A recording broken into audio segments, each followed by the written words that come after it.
அனைவருக்கும் வணக்கம். நான் தமிழரசி பாலமுருகன். இந்த பதிவில் நம்ம பார்க்க போகிறது மிக மிக முக்கியமான ஒரு விஷயங்க.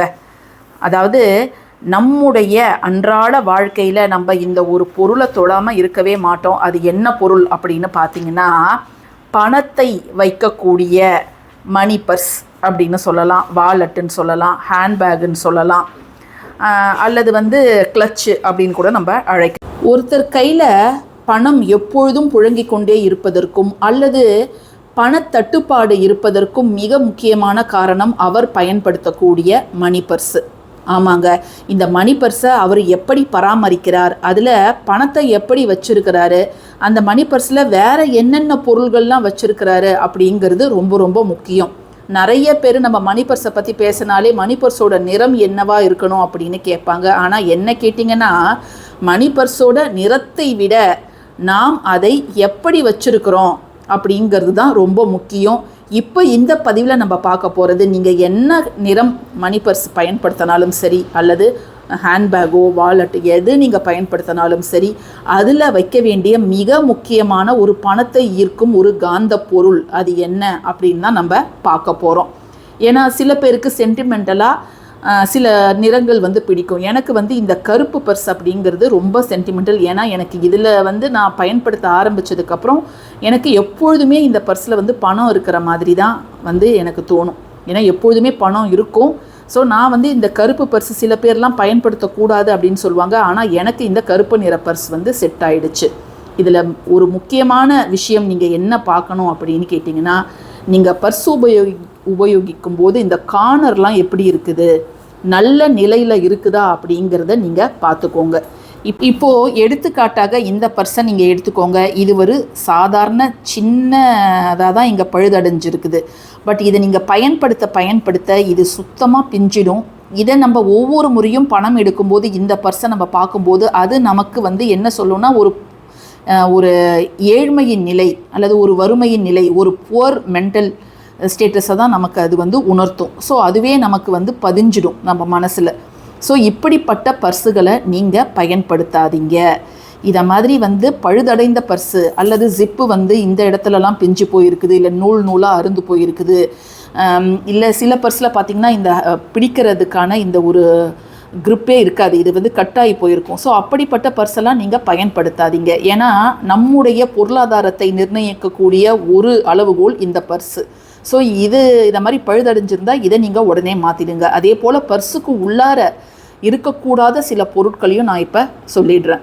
எக்ஸ்பயர்டான பில்ஸு அதெல்லாம் நீங்கள் 3 மாதத்துக்கு முன்னாடி 4 மாதத்துக்கு முன்னாடி கட்டி முடிச்சிருப்பீங்க. அத்தகைய பில் இருந்தால் நீங்கள் அதெல்லாம் டிஸ்போஸ் பண்ணிவிடுங்க. அதை மாதிரி சினிமா டிக்கெட்டு, பஸ் டிக்கெட்டு, வேறு எந்த டிக்கெட்டாக இருந்தாலும் நீங்கள் அதையும் டிஸ்போஸ் பண்ணிவிடுங்க. அது மாதிரி மருந்து மாத்திரை வாங்கின சீட்டுகள், பில்லு, இது எல்லாமே நம்மளுக்கு தேவையில்லை அப்படின்னா பர்ஸ்லேருந்து நீங்கள் எடுத்து போட்டுடுங்க. ஏன்னா அதெல்லாம் முடிஞ்சு போனது.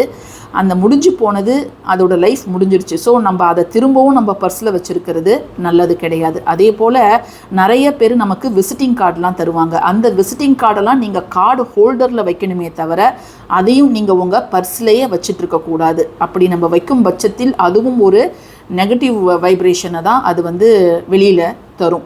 ஸோ இந்த மாதிரியான பொருட்களை உங்கள் பர்ஸில் வைக்காதீங்க. அதே போல் உங்களுடைய பர்ஸில் வைக்கக்கூடாத மற்ற பொருட்களையும் இப்போ நீங்கள் பார்த்துட்ருக்குறீங்க. சேஃப்டி பின்னு, அதை மாதிரி ஹேர் பின்னு, அதை மாதிரி மாத்திரைகள், இதை நீங்கள் வைக்காதீங்க. ஏன்னா பர்ஸ் அப்படிங்கிறது பிரத்யேகமாக நீங்கள் பணத்தை வைக்கக்கூடிய இடம். இப்போ கேஷ்லெஸ் டிரான்சாக்ஷன் வந்துடுத்து. கிரெடிட் கார்டு, டெபிட் கார்டு தான் நாங்கள் பயன்படுத்துகிறோம் அப்படின்னாலும் பரவாயில்ல, பணம் பரிவர்த்தனை செய்யக்கூடிய ஒரு இடமாக அந்த பர்ஸ் இருக்கிறதுனால நீங்கள் இத்தகைய பொருட்களை அங்கே வைக்காதீங்க.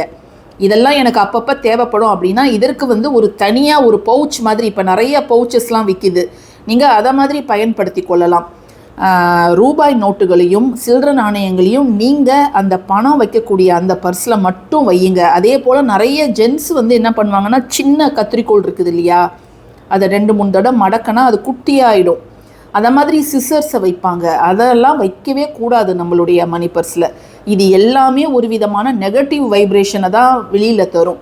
ஸோ இதை எல்லாமே நீங்கள் வைக்காதீங்க. இதெல்லாம் ஏன் நீங்கள் இப்போ சொல்கிறீங்க, வைக்க வேண்டிய ஒரு பொருள் என்னன்னு சொல்கிறதுக்கு பதில் எதெல்லாம் வைக்கக்கூடாதுன்னு இவ்வளோ நேரம் சொல்கிறீங்களே அப்படின்னு யோசிக்கலாம். நீங்கள் அந்த பொருளை வச்சுட்டு இப்போ நம்ம பார்த்த இந்த பொருளையும் வச்சுருந்தீங்கன்னா நிச்சயமாக நம்ம எதிர்பார்த்த ரிசல்ட்டு வராது. ஸோ அந்த ஒரு பவர்ஃபுல்லான பொருள் நீங்கள் உங்கள் பர்ஸில் வைக்க போகிறீங்கன்னா இத்தகைய தவறுகளை நீங்கள் செய்யக்கூடாது. அதே போல் கிழிஞ்சு போன நோட்டு, ரொம்ப நஞ்சு போயிருக்கும், அந்த நோட்டெல்லாம் நம்ம வைக்கவே கூடாது. பணத்தை உங்கள் பர்ஸில் வைக்கும்பொழுதும் ஒரு நேர்த்தியாக இருக்கணும். கசங்கி சுருட்டி அப்படிலாம் வைக்கக்கூடாது. அழகாக நீட்டாக அழகாக வச்சு பார்த்தாலே அது வந்து ஒரு நல்ல ஒரு எனர்ஜியை வந்து தர மாதிரி இருக்கணுங்க.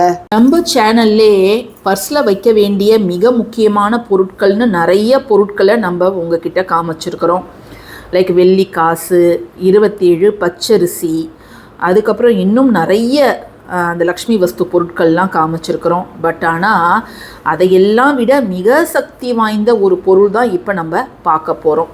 அது என்ன அப்படின்னு பார்த்தீங்கன்னா இந்த லக்ஷ்மி காயின் தான். சரிங்களா? இந்த பச்சை நிற ஜேடு ஸ்டோனில் இருக்கக்கூடிய இந்த ஒரு லக்ஷ்மி காயினை, இது வந்து ஒரு கிறிஸ்டல், அதாவது உப நவரத்னங்கள்னு சொல்லுவாங்க. இந்த கிறிஸ்டல், இந்த பச்சை நிறம் இருக்குது பாருங்கள், இதை நீங்கள் தனியாக ஒரே ஒரு கிறிஸ்டல் நீங்கள் உங்கள் பர்ஸில் வச்சாலே அவ்வளோ நல்லது. நம்ம குபேரருக்கு நம்ம ஏன் வந்து பச்சை நிறத்தை தான் வந்து உகந்தது அப்படின்னு சொல்கிறோம். நிறைய இப்போ குபேர சிலைகளே பச்சை நிறத்தில் தான் வந்து பண்ணுறாங்க. அது மட்டும் இல்லை, குபேரருக்கு பிடித்த நிறம் பச்சை, பச்சை நிற குங்குமம், அதை மாதிரி பச்சை நிற கிறிஸ்டல் விளக்குலாம் கூட இப்போ இருக்குது. ஜஸ்ட்டு இந்த ஒரு ஸ்டோனை சுத்தமாக இருக்கக்கூடிய பர்ஸில் நீங்கள் வைக்கும் பொழுது, ஒவ்வொரு முறை நீங்கள் பர்ஸை திறக்கும் பொழுது இந்த பச்சை நிற கிறிஸ்டலில் மகாலட்சுமி தாயார் படம், தாமரையே ஒரு நல்ல ஒரு குறியீடு, அதற்கு மேலே தாயார். இந்த சைடு பார்த்திங்கன்னா இதுதாங்க எல்லாத்த விட ரொம்ப முக்கியமானது, இந்த ஸ்ரீசக்கரம். இந்த ஸ்ரீசக்கரம் வந்து மகாமேருனா அது வந்து 3 டைமென்ஷனில் இருக்கும். நிறைய பேர் பூஜை அறையில் அதை வைப்பாங்க, தேவி உபாசகர்லாம் அதை வைப்பாங்க. பட் ஆனால் அதை நம்ம பூஜை அறையில் வச்சோன்னா அதற்கான விதிகளை நம்ம பின்பற்றணும். அதனால் நிறைய பேர் அதை வைக்க மாட்டாங்க. இதை நம்ம ஸ்ரீசக்கரம்லாம் வச்சிங்கன்னா அதை நீங்கள் ஒழுங்கான முறையில் பராமரித்து அதற்கு பூஜைகள் செய்யணும், அர்ச்சனைலாம் செய்யணும். அப்படி நம்ம பண்ணலைன்னா அது நம்மளுக்கு வந்து பாவத்தை தான் கொடுக்கும். ஸோ எந்திரம் நிறைய பேர் வைப்பாங்க. எந்திரம் வைத்து பராமரிப்பதும் சாதாரண விஷயம் கிடையாதுங்க. இந்த செப்பு தகடில் ஸ்ரீசக்கரம் எந்திரம் வரைஞ்சி அதில் மஞ்சள் குங்குமம்லாம் வச்சு நம்ம பூஜை அறையில் வைத்து பராமரிக்கிறதும் சாதாரண விஷயம் கிடையாது. ஸோ அதெல்லாம் வந்து வேலை அதிகம். ஆனால் இந்த ஒரே ஒரு கிறிஸ்டலை நீங்கள் உங்கள் மணி பர்ஸில் நீங்கள் அப்படியே வைக்கலாம். இதற்கு பூஜை புனஸ்காரங்கள்லாம் தேவை கிடையாது. ஆனால் உங்கள் கண் பார்வையில் இது ஒவ்வொரு முறையும் படும் பொழுது ஒரு நேர்மறையான அதிர்வை தரும்.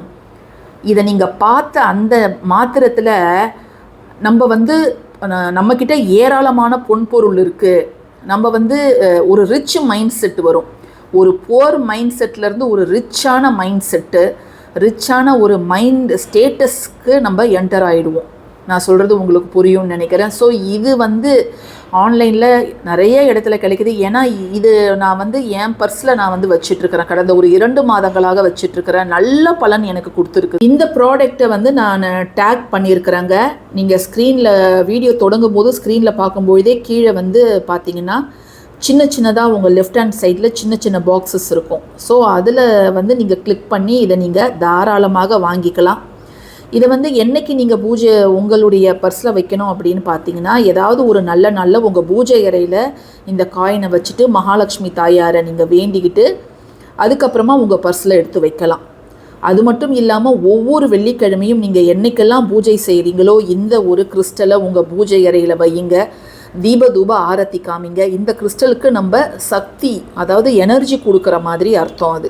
அதை மாதிரி செஞ்சுட்டு திரும்ப உங்களுடைய பர்ஸில் நீங்கள் தாராளமாக வைக்கலாம். நல்ல ஒரு முன்னேற்றம் அப்படிங்கிறது ஏற்படும். ஸோ விருப்பம் இருக்கிறவங்க வாங்கி பயன்படுத்தி பாருங்கள். பதிவு பிடிச்சிருந்ததுன்னா கட்டாயமாக லைக் பண்ணுங்கள், ஷேர் பண்ணுங்கள், நம்ம சேனலுக்கு சப்ஸ்கிரைப் பண்ணுங்கள். தேங்க்யூ ஃபார் வாட்சிங் திஸ் வீடியோ. நன்றி.